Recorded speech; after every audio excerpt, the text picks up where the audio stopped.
Hello everyone, welcome to our new mini blog. আমি বৃষ্টি চলে এসেছি আরও একটা মিনি ব্লগ নিয়ে। আগেই বলে দিচ্ছি, এই ভিডিওতে কিন্তু আমি বেশি ভয়েস ওভার দিতে পারবো না। আগের ভিডিও যেহেতু বিকেলে শেষ করেছিলাম, বিকেল থেকে এই ভিডিওটা শুরু হচ্ছে।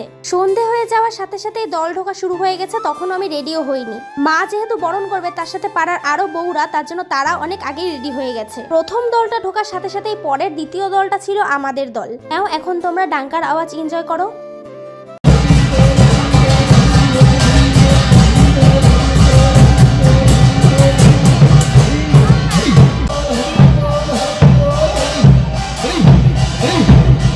এই দলের পরে যে আমরা বাজিয়েছিলাম, তখন আমরা বেশি জন বাজাইনি পাড়ার। পরে আমাদের দ্বিতীয় দল এসেছিল অনেক রাতে। এইটা ছিল আমাদের ফার্স্ট দল, মানে পাড়ার যে মেন দল সেইটা। পরে যেটা অনেক রাতে এসেছিল, সেইটা ছিল আমাদের পাড়ার মহিলা দল।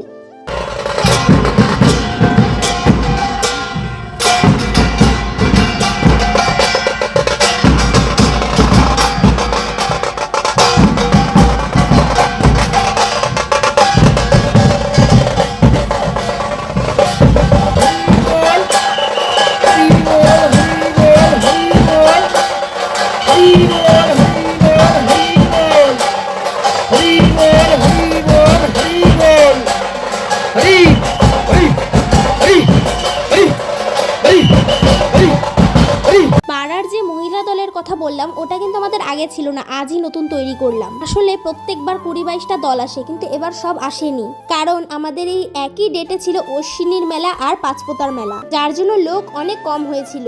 মানে ওই 11:30টার মধ্যেই দল সব আসা বন্ধ হয়ে গেছিল।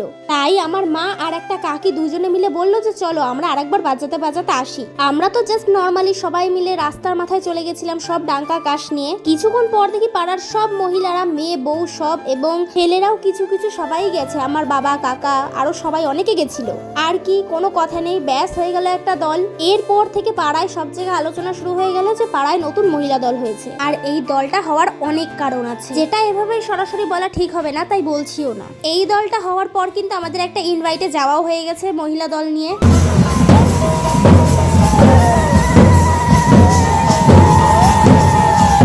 পরের এই দলটা ছিল আমাদের পাশের পাড়ার দল, নাম হচ্ছে কি দক্ষিণ পাড়ার দল। এখনো মোটামুটি দল আসছে। একদম লাস্টে যে আমাদের মহিলা দলটা এসেছিল, ওটার ভিডিও আমি করতে পারিনি, যেহেতু অনেক রাত হয়ে গেছিল। আমার বোন ওরা কেউই মনে করে ভিডিওটা করেনি।